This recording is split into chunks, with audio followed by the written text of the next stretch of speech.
Good morning, and welcome to the University of Saskatchewan's inaugural Equity, Diversity, and Inclusion event. My name is Namarta Kochar, and I'm the Special Projects Officer in Strategic Communications. I am also one of the university's Equity, Diversity, and Inclusion Champions, a network of colleagues from across campus that help promote and support EDI work at the University of Saskatchewan. I am so happy to be here today, and I, along with Kelly McInnes, will be your Emcees for today's EDI event. Thank you, Namarta. My name is Kelly McInnes, and I am a Director in People and Resources and co-chair, along with Mika Taylor, of the EDI Champions Network. I'm very excited to be one of your Emcees today, along with Namarta. We're delighted to welcome everyone attending today's Equity, Diversity, and Inclusion event, either here on campus, via our live stream, or later through Zoom. Thank you all for taking the time to join us today. As we gather here today, we acknowledge we are on Treaty 6 territory and the homeland of the Métis. We pay our respect to the First Nations and Métis ancestors of this place and reaffirm our relationship with one another. At this time, we are grateful to welcome Bob Badger, Cultural Coordinator in the Office of the Vice Provost Indigenous Engagement.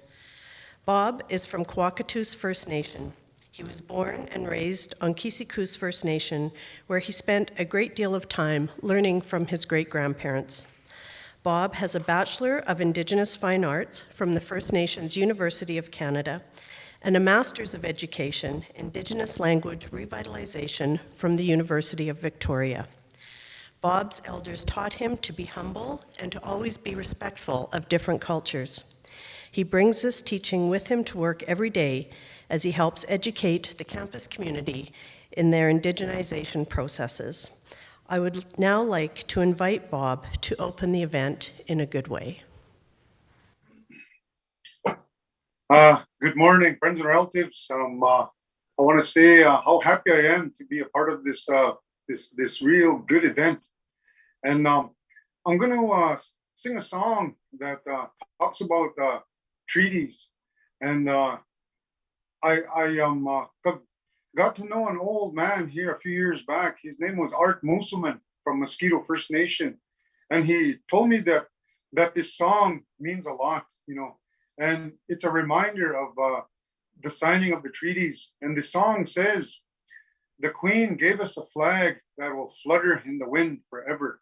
So I wanted to sing this song, and then also I want to sing a victory song as well too. Yeah.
Have a good day. Thank you, Bob, for joining us to open this event in a good way and for sharing the victory song with us. I would now like to welcome Amanda Goller, who will sing the Métis National Anthem, accompanied by Kiefer on the guitar. Amanda Goller is a Métis singer-songwriter from Waka, Saskatchewan. She has performed at the Saskatchewan Legislative Building and in the Country North and Voices of the North shows in Prince Albert. Kiefer grew up immersed in music. His grandparents traveled all around the province singing gospel, and his dad was a lover of all genres. Over the past years, he has performed and competed all over the province. Please welcome Amanda and Kiefer. Long ago was born a people, a new nation rose up strong. Years of trials and tribulations place us here where we belong. With the past as motivation, all our dreams can be fulfilled. If we're true to our traditions, what a future we will build. We are proud to be Métis, watch our nation rise again. Never more forgotten people, we're the true Canadian.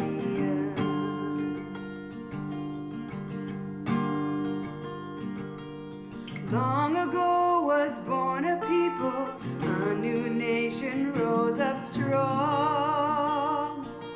Years of trials and tribulations placed us here where we belong. With the past as motivation, all our dreams can be fulfilled. If we're true to our traditions, what a future we will build. We are proud to be Métis, watch our nation rise again.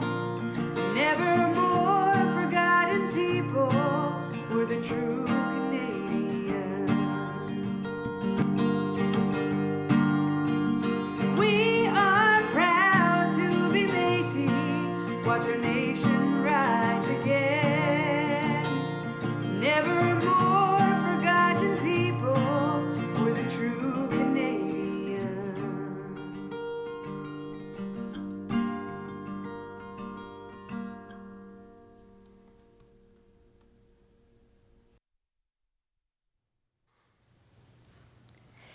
Thank you, Amanda Goller and Kiefer for the beautiful performance of the Métis National Anthem. Dr. Peter Stoicheff was appointed the 11th president of the University of Saskatchewan in 2015 after serving as professor and then dean of the College of Arts and Science. We are appreciative of President Stoicheff's ongoing commitment to equity, diversity, and inclusion at the University of Saskatchewan. It is now my pleasure to welcome Dr. Peter Stoicheff, University of Saskatchewan president, to the podium to provide some opening remarks.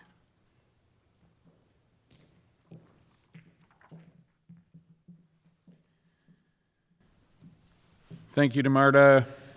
Thank you, Kelly. Good morning, everyone. It's my pleasure to be with you here today. It was 1 year ago that the university took a major step forward in officially approving and adopting our EDI policy after cross-campus consultation and discussions. A lot of hard work went into that. And since then, that work continues, and it continues to this day. And I'd like to thank all of the members of the university's EDI Champions Network who have been instrumental in bringing us to this point today.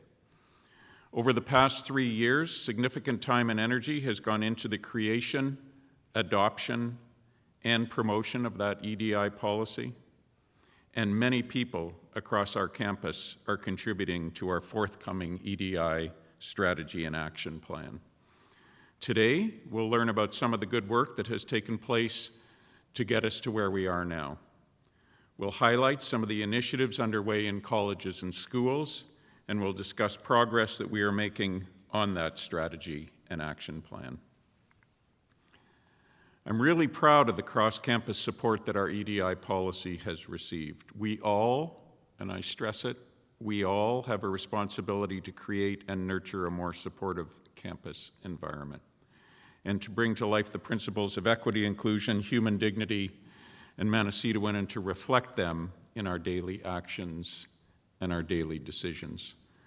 Diversity is one of the University of Saskatchewan's guiding principles. It's central to our mission, vision, and values. It's one of the foundational elements that's woven throughout our University Plan 2025.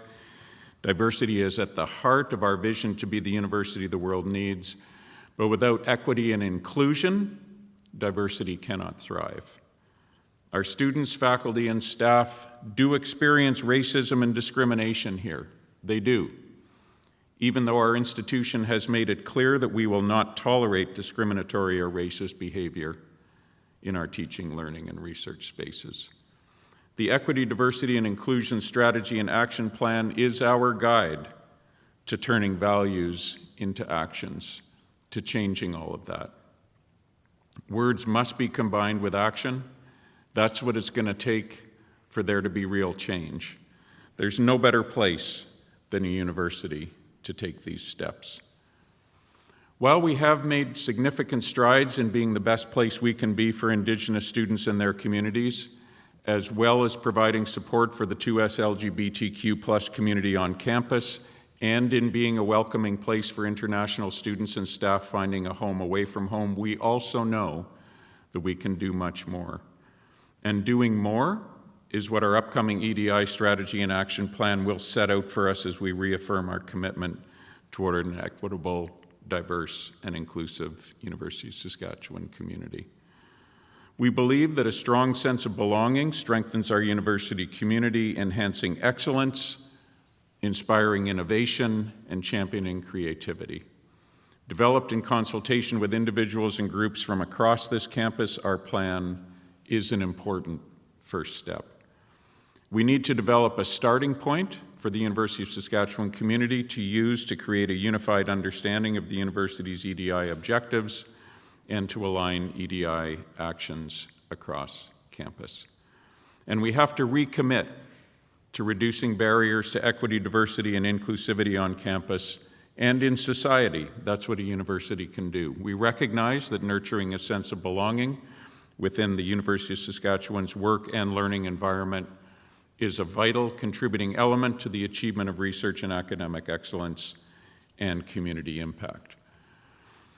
I repeat that it's our collective responsibility to build and shape the university, the community, and ultimately the society that we want. And that is something that has to happen every single day. Racism and discrimination require all of us to act. It requires all of us to act all of the time. That does not mean simply calling out unacceptable behavior and attitudes. We must also be committed to dismantling institutional structures, policies, and processes that contribute to inequalities faced by marginalized groups on campus and in the many communities that we support and that support us. It means challenging the status quo and changing our opinions while also leading and contributing to the discussions that universities and only universities are ideally suited to create. 6 years ago, we committed to a university community the following values: collegiality, fairness and equitable treatment, inclusiveness, integrity, honesty, ethical behavior, and respect. These principles were adopted by our 3 governing bodies as the cornerstone of our university's mission, vision, and values. We must ensure that these values are championed by all of us, all of the time. Our EDI strategy and action plan is supported and complemented as well by our new Indigenous strategy, generally gifted to us by Indigenous leaders and communities. At the heart of the university's first Indigenous strategy is the call for, and I quote, meaningful and respectful action to advance indigenization and support transformative decolonization leading to reconciliation. We're also expanding our discrimination and harassment prevention services. We're holding unconscious bias training for all senior administrators. It's underway now. We are developing an anti-racism charter, and we are also working with the Saskatoon Anti-Racism Network. Through all this work, one point remains clear. It's the responsibility of each of us to take concrete steps to build, to teach, and to shape the campus and the community that we want. I'm confident that the University of Saskatchewan is the right place to lead this necessary change. Our EDI strategy and action plan will present us with the roadmap for that positive change. It's up to each of us to take the next steps together. Thank you.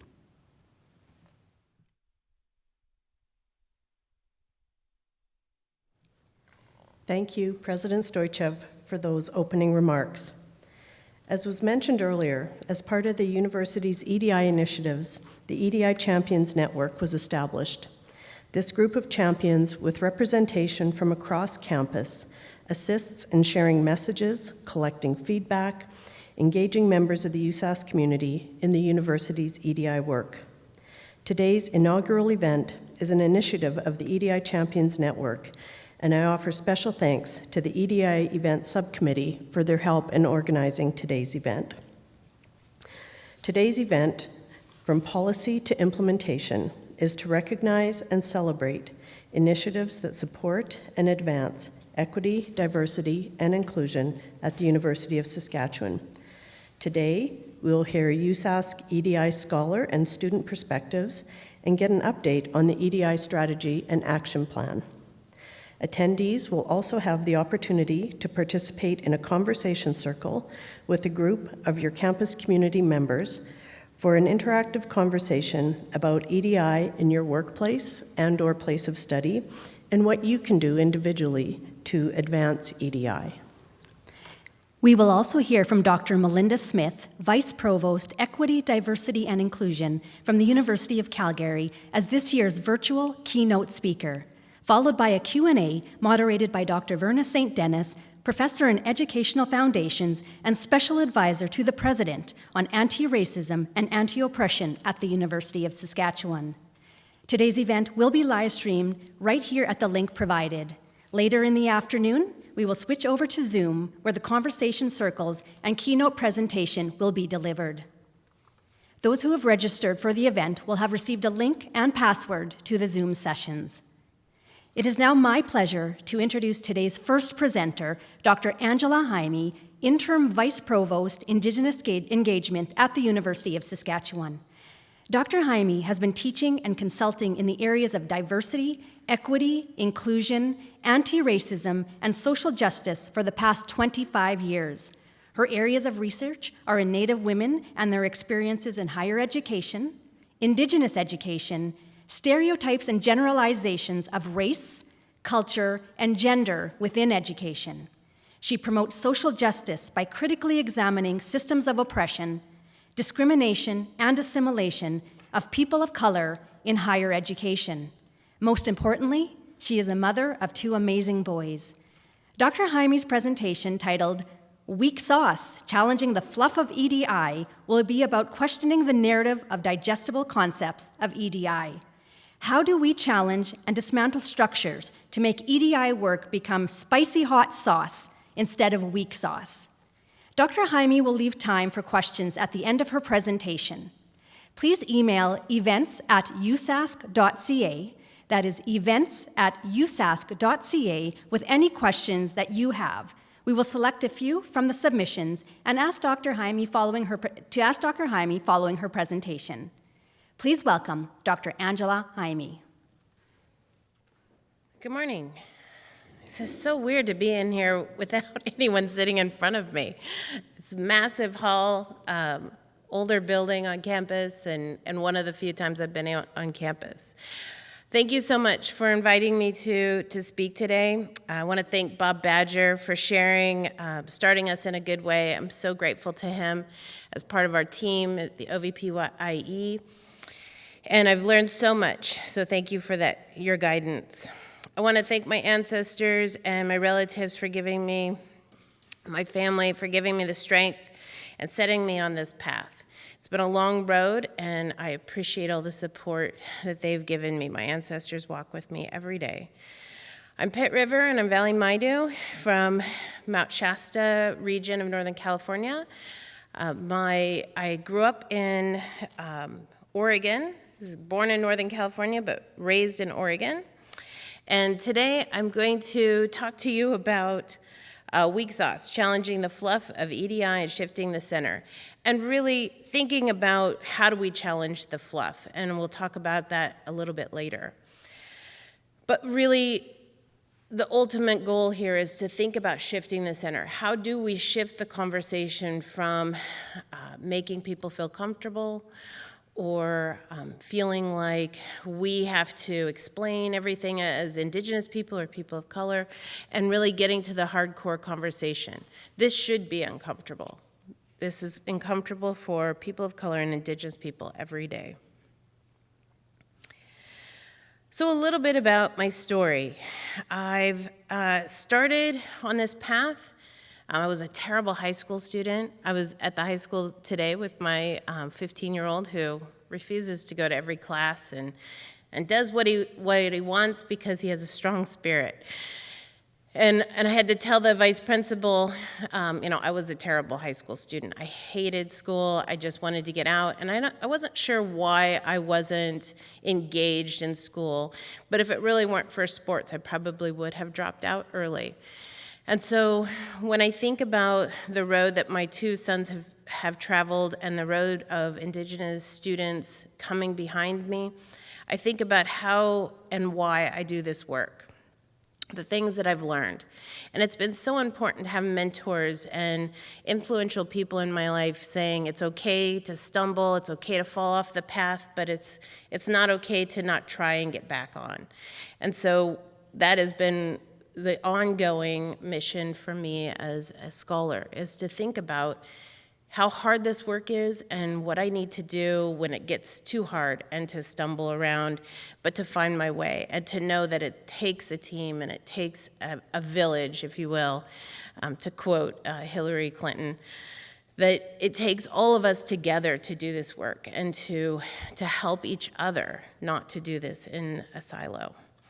I choose social justice, diversity, equity, and inclusion, and anti-racist education because it is the way in which I experience the world.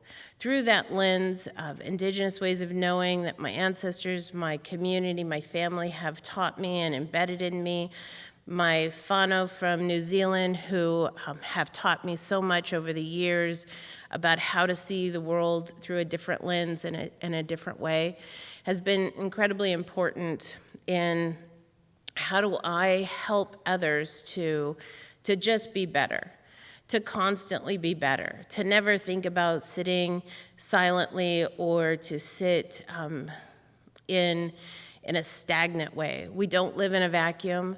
We live in an ever-changing, constantly moving world.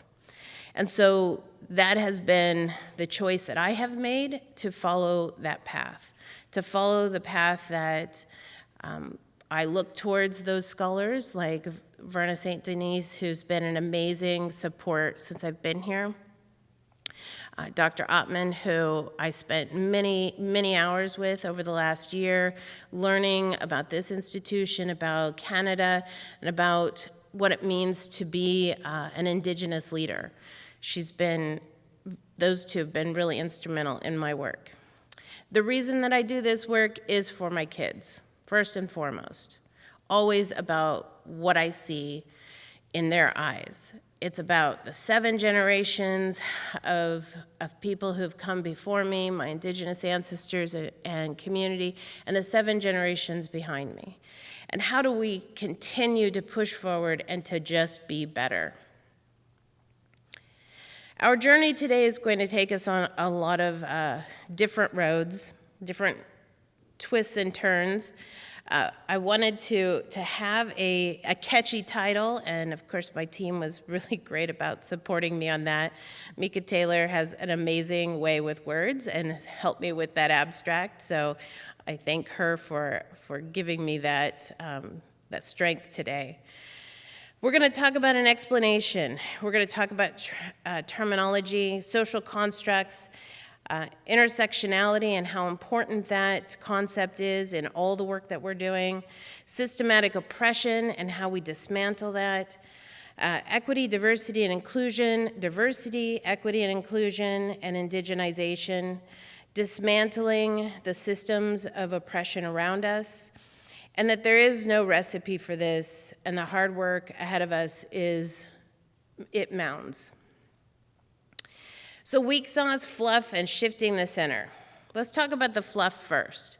As a professor, I had to constantly explain to my students that EDI, diversity, inclusion, social justice work, anti-racist work is not about just knowing the facts, but actually knowing the community, knowing the narratives, the counter-narratives, and the ways in which we see the world through multiple lenses. So I had to constantly explain to them that, and most of my students in my career have been predominantly white, Caucasian, Anglo-Saxon, European. I had to constantly use the term Taco Day. We're not here to do Taco Day. We're not here to have fiesta and eat beans and rice and listen to music and to dance around, but we're here to talk about how do we help students? How do we help people to be the best possible human that they can be? And how do we help them to change the world? And so Taco Day really is just about celebrations with critical and without critical understandings of socioeconomic, counter-narratives to historical context, challenging the inequities marginalized groups face daily, etc. The Taco Day becomes very surface-oriented, and what we're trying to do here today is to think about those counter-narratives to historical context, not the winner's perspective, but the multiple people and lenses in which have been part of those historical contexts. The challenging the inequities marginalized groups face daily. Every day, we, as Indigenous people, as people of color, walk in our own shoes and face these kinds of discriminations, prejudices every single day. We don't get a choice. It happens, and we have to have ways in which we're going to combat them, deal with them, and above all, think about how we're going to self-care. And that almost always comes last. Self-care for people of color and Indigenous people almost is never the first. Intuitive way of managing the 1,000 little cuts of microaggressions and comments and eye rolls and things that are said, phrases that are used that are hurtful, dismissive, and problematic.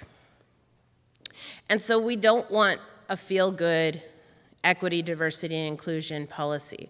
We want one that challenges, that continues to think beyond the boundaries and beyond the envelope of what is okay or acceptable or tolerant.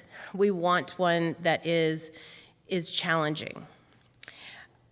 In my thoughts for today's presentation, I did a little research. Of course, everybody goes to Google and thinks about what everyone is looking at what everyone else is doing in terms of EDI work. And I found a consulting firm that explained that they do EDI work. It's not one that's local or one that we're using here at the University of Saskatchewan, but just a random that I had chosen. And their message was that when it came to EDI work, that there are two ways to describe that: equity, diversity, and inclusion, or diversity, equity, and inclusion. And that their motto, as well as the way in which some of the institutions across Canada and the United States had been changing to remove diversity into the second slot and put equity first, was because it was digestible, that it was easier to get people motivated, that it was nicer, if you will, more comfortable. And that's not what we should be doing. We should be challenging. It should be uncomfortable for everyone. It should be the way in which we think about challenging systematic change, pulling apart the bars of oppression, shifting that center and challenging white fragility and privilege that happens in our communities, in our meetings, in our offices, in our classrooms every single day. Has to be the way that we shift the conversation away from, Eurocentric ways of thinking in the center and everyone else in the margins. We have to shift the center to be about the values and the mission and the ways in which we know it's right to be a good human, to be a good person, to be a good friend, and to create relationships. It's important that we challenge that it is hard and that there will be tears, but those tears are not my responsibility as an Indigenous woman to coddle and to comfort. It is the responsibility of each of us to challenge the ways in which we think, feel, and act. Our behaviors say so much. The University of Saskatchewan's terminology, which you can find on the website, are equity. They explain the difference between equity, equality, diversity, Manichewin, and inclusion. And a lot of the words that are used in these definitions are safe. They're safe because there is a mentality that we need to motivate and draw people into the conversation and then have that courageous conversation with each other. And I'm not saying that can't happen, but at the same time, it's not the responsibility of Indigenous people and people of color, women, to make those that are in positions of dominance and or power or have privilege to feel comfortable. That is not our role. That is the role of the person themselves to think about how they are going to make changes, how they're going to see things differently.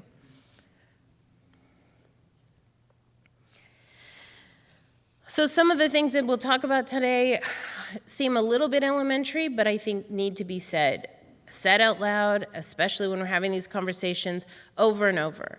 The ultimate goal for me as an anti-racist educator, as a Indigenous woman challenging the system, thinking about dismantling systematic racism and discrimination, is that we almost always have to start in the elementary section of it. Thinking about terminology. Language has power. Language has power in the way that we use it, and in a lot of ways drives our behaviors, our perceptions. And that becomes really problematic and important to think about. So I'm always starting where I think everyone needs to reconvene their conversations, start from the beginning, and then navigate through how they're going to have the harder conversations. But marginalization happens on a number of levels. These are just a few. Some of them that are utilized to marginalize individuals, to make them feel lesser, not as important, devalued, dismissed. Race, we know, is a social construction, as is class, gender, ability. Our ethnicity is almost always used against us. Our religion is almost always used against us, whatever that might be, to find a weakness, to find a way to oppress and to imagine that the person utilizing that discrimination and prejudice is better than others. Oppression is a concept that for some is very hard to imagine. Sure, we all know the definition. We can talk about it from an analytical, academic perspective. But what I want us to do is to really think about it from a personal lived experience, from a narrative, from a counter-narrative, from the words of human beings and the way that they feel, walking in their shoes throughout the world.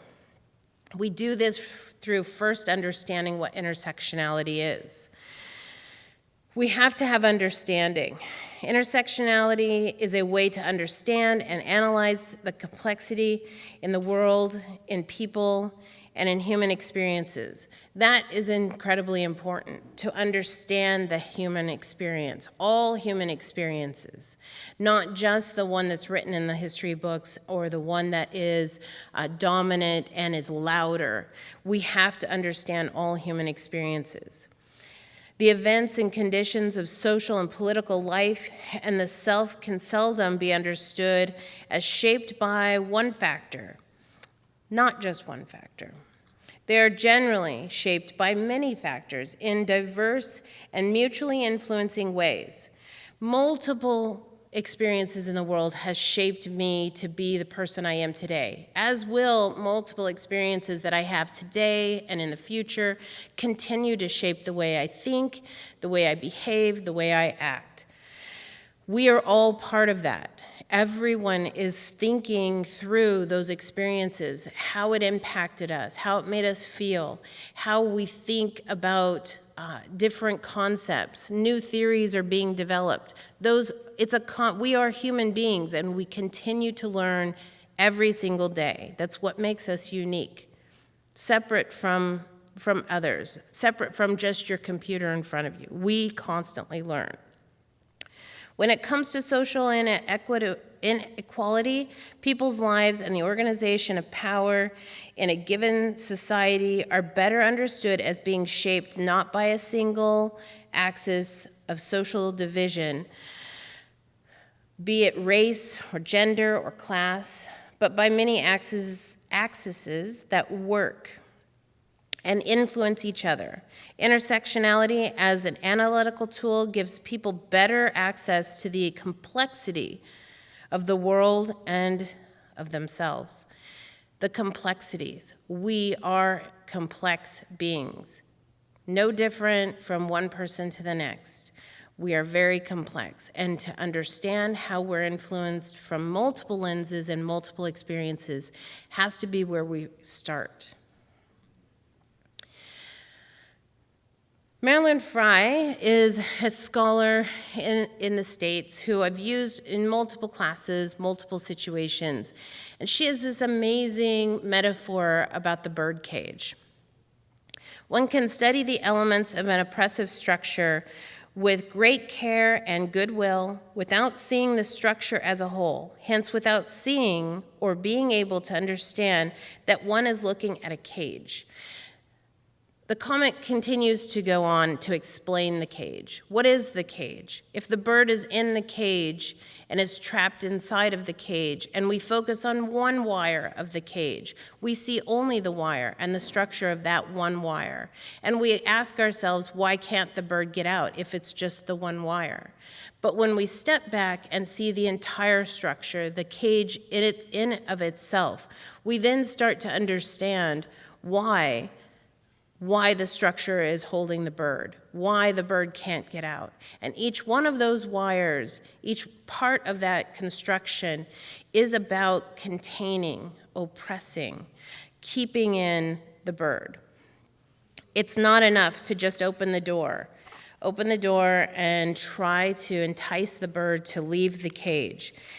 It's about dismantling the cage, taking each wire apart, analyzing it, and getting rid of it, freeing the bird, freeing us all so that the bird can not only influence us in a positive way, but also so that the bird itself can have those experiences and influences.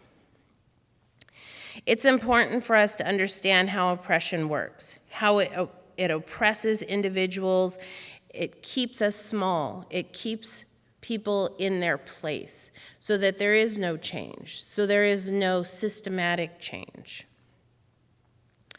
When we think about EDI work or diversity, inclusion, and equity, we have to think about the ways in which the conversation around Indigenous people changes. For many Indigenous people, EDI work is not their work. It's not the work of Indigenous people to do the analyzing, the inclusion, the thinking about equity, because in many communities, Indigenous communities, that already exists. For us as Indigenous people, and not just, and I don't speak for all Indigenous people, but for Indigenous people, when you think about why is it separate, or why would it be DEI or IDEI? Why would we include indigenization or Indigenous as an I by itself in the acronym because we're in academia and we love our acronyms, right? If we think about indigenization or Indigenous communities, we have to include so much more than just we all want to get along, or we're all just trying to respect each other, or that why can't we all just be inclusive? We have to incorporate the concepts of colonization. Indigenous people have experienced and do experience and will experience the world in a different way because of colonization, historically, presently, and in the future. Sovereignty, treaty rights, and self-determination are things that not everybody enjoys. Some Indigenous people don't even enjoy them as a right. But sovereignty and treaty rights set Indigenous people aside from those struggles that newcomers or Black or Asian or white women might experience. Those concepts, those rights that have been garnered, that connection to the land and the place. The narratives and historical context are incredibly important to Indigenous communities and people to know the history, to understand the history, and to respect the history. Elders and knowledge keepers teach us this every day. Accountable to the Indigenous communities. We are always accountable to our Indigenous communities, our elders, our knowledge keepers, our 7 generations before and our 7 generations after. And that's very different than most of my colleagues. Most of my colleagues are accountable in their mind to themselves. I'm accountable to the Indigenous community that surrounds me here in Saskatchewan, my own Indigenous community, the Indigenous communities that I have come in contact with, learned from, and are a part of, and the Indigenous communities globally. I am responsible to my actions and making sure that they are true to those communities, doing right by our people. The traumatic and tenuous relationship, past, present, and future, between Indigenous peoples and communities and with the local, provincial, and federal government. Those are important concepts to understand. That relationship is very different with Indigenous people than it is with your everyday resident in the city of Saskatoon, in the province of Saskatchewan, and the country of Canada. The same is true in the States, that there is a very different relationship for Indigenous people with all of those entities based on treaty rights, based on sovereignty, based on historical context, and self-determination. Valuing oral traditions, not just that they're stories, but they're oral traditions. They are just as important as anything written in a history book. We value the stories that our knowledge keepers and our elders pass to us, that they teach us, that we understand that, and that we think through what that means. And valuing Indigenous ways of knowing. Again, going back to the teachings of our elders and our Indigenous knowledge keepers, our children. My children teach me new things every day, and most about patience, but beyond that, about how to be a good person. What do I want from them? What do I need from them? And what do I need to do to help them?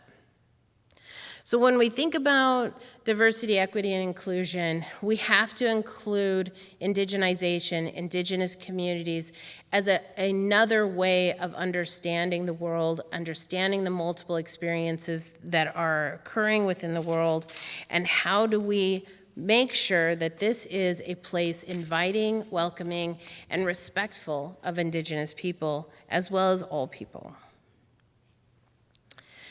Without dismantling the system of oppression and racism, EDI will not work. It is proven, it is experienced, we know it to be true. We have to dismantle those systems that oppress us. We have to make change. We must pull apart the birdcage and free the bird. We ultimately will get nowhere if we continue to cage the bird and cage individuals, and the ideas that to be better, we have to think outside of the box. We have to be uncomfortable. Ways in which we need to think about and/or the dismantling of these systems, addressing the systems of oppression head on, without being silent, but being vocal, using your voice, challenging the microaggressions that are utilized against people of color, Indigenous people, women every single day, LGBTQ, trans, microaggressions every single day. It's the million little cuts that we have to every night go home and dress and our wounds and then start the next day. Those million little cuts need to stop. The overt racism, discrimination and oppression, the covert racism, I'm much more comfortable when someone just says something really inappropriate or racist in front of me because I know where I stand and how to deal with that. The covert racism, oppression is really hard to deal with. It's those eye rolls, it's the uncomfortableness, it's the shifting in the chair when we're learning something new and being challenged. Oppressive policies and standards have to be changed. Indigenous, people of color, women have to be at those tables, those decision-making tables constantly. There always needs to be space. Dr. Ottman would always say to me, we make and take space as Indigenous people, and I truly believe in that.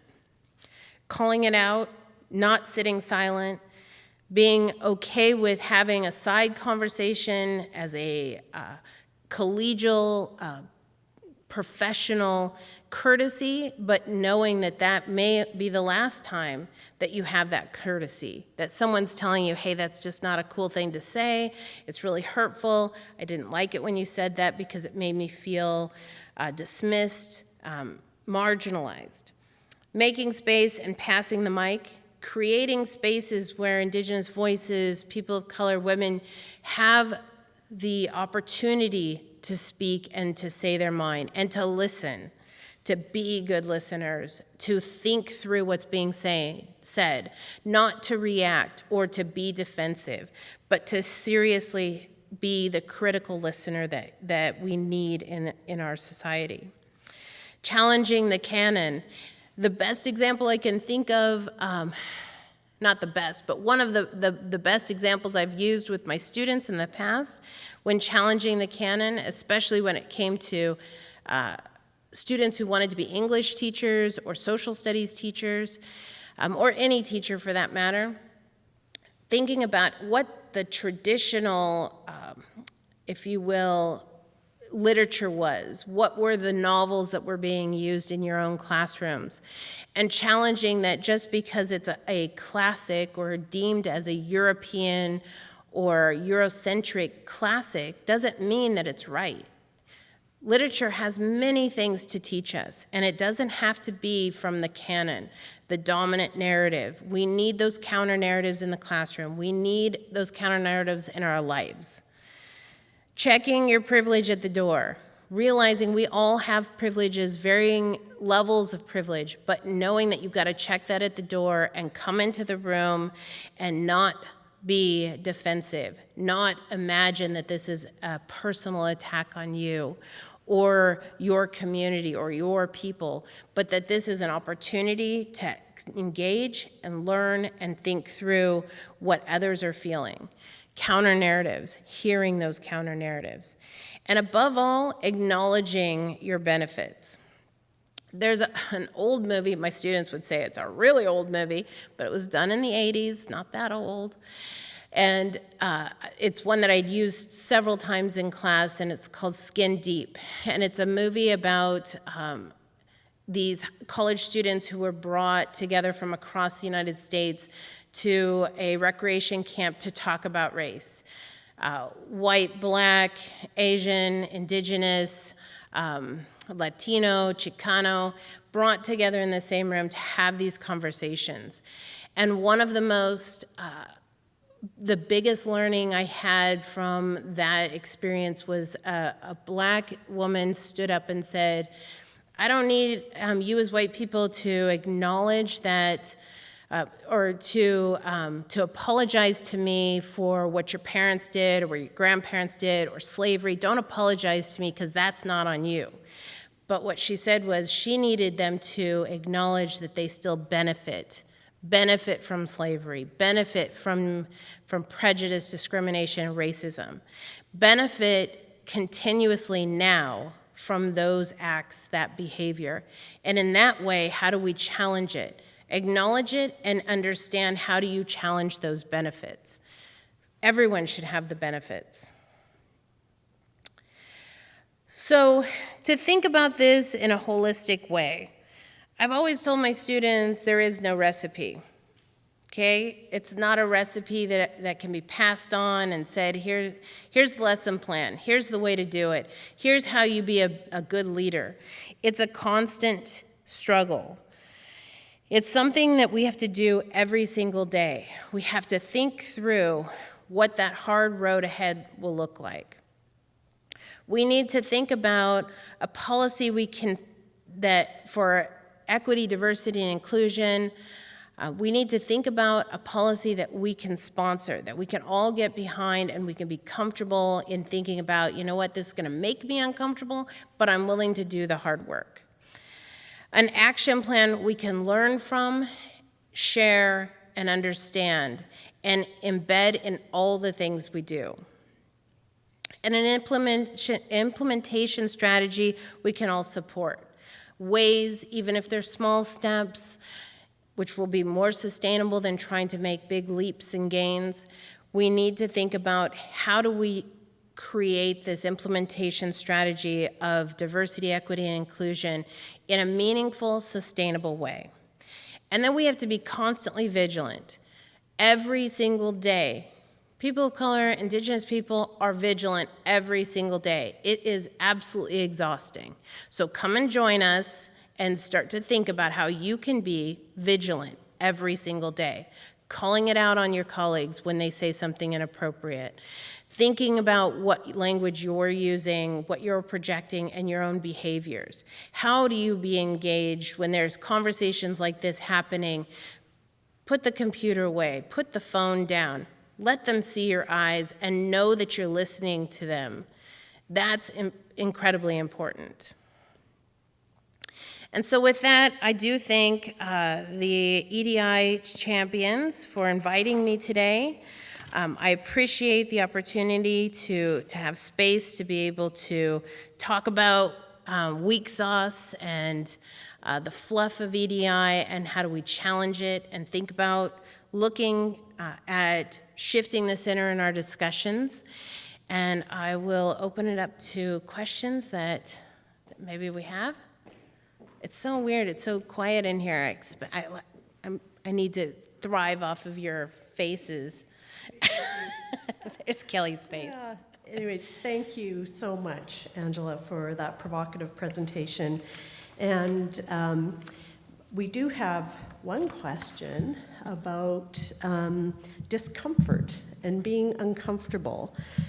And that seems to be one of the greatest challenges is engaging people in conversations about dismantling structures, about taking apart the cage when people feel so uncomfortable engaging in those conversations. And I think, you gave us some ideas about how do we step into that, put the phone down, put the computer down, let's, have a real dialogue. But do you have other advice for us about staying in those conversations, even when they are uncomfortable? That's a good question. And when I say that I think it's important that we stay engaged is I do have to consciously think, okay, I've got 27 emails I've got to respond to, but I need to be in the moment and to think about what that means to be in the moment, be present and listening. Sometimes in some meeting, I was in a budget meeting yesterday, and I had to struggle to just focus in on what was being said in the meeting, and it was uncomfortable because I'm not comfortable when it comes to understanding budgets and the many ways that we either do or don't have money. And so being present is really important. So I had to consciously put my phone down and stop with the email and think through what my colleagues were saying and presenting. Mm-hmm. And they've put a lot of time and effort into that. So I want to be present for them. Talking about diversity, equity, inclusion is no different. We have to be present. I know that a lot of us feel like we can multitask at all times. My children say that to me all the time, and I absolutely know they're not multitasking because they didn't hear a thing I said while they were Snapchatting and I'm lecturing to them. They're not multitasking. And so I don't believe truly that we're ever able to multitask in ways that is about being present. And when you're uncomfortable, it's easy to distract yourself because that's comfortable, right? And then you don't have to be present. But to be engaged is about eye contact, it's about body language, and it's about feeling what the person is sharing with you and how do you engage with asking respectful questions. Yeah. And a respectful question is always coming from the heart. It's not about a defense mechanism or saying something flippantly or being dismissive. It's about truly asking the question and putting yourself out there. Position yourself. You know, I'm so uncomfortable with this conversation, and I'm not sure how to approach this question, and I think it might be a disrespectful question, but I want to ask it, so I'm going to fumble around with this a bit, and I'm hoping that you just give me some space to do that. And almost always the person will allow that, will understand, and at least that you've put yourself out there, and to acknowledge that you're vulnerable. That's important. That's about being present. That's about being engaged in the conversation, and to know that being uncomfortable is part of the job. It's part of us finding a way forward. If we can't do that, then what's the point? And ultimately, the goal is that my position or a diversity, equity, inclusion vice provost wouldn't exist because we wouldn't need it. We would all be working as hard as we possibly could, and it would be an open environment, and sure, we'd have struggles, but we wouldn't need mitigators like myself to try to work through those problems or those challenges. That's the ultimate goal. Yeah, thanks, Angela. And I think, you know, some key words that I heard you say are vulnerable, honest, authentic, and I think and I'll speak for myself, if I can enter into conversations from that place and space, then maybe I can be a little bit more comfortable with being uncomfortable. Comfortable with being uncomfortable, yes. It's something about, there's another really amazing movie that I think that a lot of people or everyone should watch. I've learned a lot from it. It's Mirrors of Privilege, and it's not directed necessarily at people of color, Indigenous people, but more so white European people with that experience, because the theorists, the teachers, the educators who are in the movie talk about their own experiences with facing their own racism, the journey that they have to be on to challenge themselves every single day. And it's where we get the phrase, a million little cuts. And one of those, one of the stories that is shared, the narratives that's shared in that movie is about people of color wake up every day and they look in the mirror, and while they might not say, wow, I'm a brown-skinned Indigenous woman, or I'm a light-skinned Indigenous woman, I'm a passing Indigenous woman, I'm an academic. We might not say those things in the mirror to ourselves, but we are conscious of it every single day. And so we have to walk in our shoes thinking about how do we make the best possible path for others to understand and to learn, but also just to survive and to be resilient, and to think through about making sure you get to the end of the day in one piece where you can lick your wounds, your million little cuts, and dress your wounds and start the next day over. And if that's what people of color have to do, Indigenous people have to do every single day, why should no one else have to do that? That we should all have to engage in a constant reevaluation and navigation of the world and how we can be better human beings for each other. Thank you, Angela. Are there any more questions? All right. Well, again, thank you for that provocative presentation and for taking some questions. We will now take a wellness break and return shortly for our next presentation. Thank you.